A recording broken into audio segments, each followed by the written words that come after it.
ಇನ್ನು ಮಂಗಳೂರು ನಗರದಲ್ಲಿ ಕಳೆದೆರಡು ದಿನಗಳಿಂದ ಸುರಿಯುತ್ತಾ ಇರುವ ಭಾರಿ ಮಳೆಗೆ ಅಲ್ಲಲ್ಲಿ ಅವಾಂತರಗಳನ್ನು ಸೃಷ್ಟಿಸಿದೆ.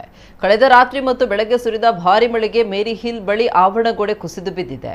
ಈ ವೇಳೆ ಅಲ್ಲೇ ಪಕ್ಕದಲ್ಲಿ ನಿಲ್ಲಿಸಿದ ಹಲವು ದ್ವಿಚಕ್ರ ವಾಹನಗಳು ಜಖಂಗೊಂಡಿವೆ. ಕೊಟ್ಟಾರ ಚೌಕಿಯಲ್ಲಿ ಹಲವು ಅಂಗಡಿಗಳಿಗೆ ನೆರೆ ನೀರು ನುಗ್ಗಿದೆ. ಸರ್ಕ್ಯೂಟ್ ಹೌಸ್ ಬಿಜೈ ಬಳಿ ತಡರಾತ್ರಿ ಗುಡ್ಡ ಕುಸಿದ ರಸ್ತೆಗೆ ಬಿದ್ದು ಸಂಚಾರ ವ್ಯವಸ್ಥೆಗೆ ತೊಂದರೆಯಾಗಿದೆ. ಜಿಲ್ಲಾಧಿಕಾರಿ ದರ್ಶನ್ ಹೆಚ್ವಿ ಬುಧವಾರ ರಾತ್ರಿ ಬಿಜೈ ಬಟ್ಟಗುಡ್ಡ, ಆರ್ಯ ಸಮಾಜ ರಸ್ತೆ, ಪಂಫೇಲ್, ಮಾಲೆಮಾರ್, ಕಾವೂರು, ಉಲ್ಲಾಸ್ ನಗರ, ಕೊಟ್ಟಾರ ಚೌಕಿ ಸೇರಿದಂತೆ ಮಳೆ ಹಾನಿ ಸಂಭವಿಸಿರುವ ಪ್ರದೇಶಗಳಿಗೆ ಭೇಟಿ ನೀಡಿ ಪರಿಶೀಲಿಸಿದರು. ನಗರದಲ್ಲಿ ಮಳೆ ಮುಂದುವರೆದಿದೆ.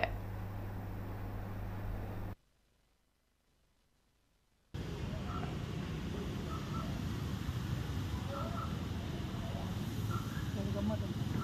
ಇವತ್ತು ನಮಗೆ ಯಾರು ಯಾಕೆ ಸರ್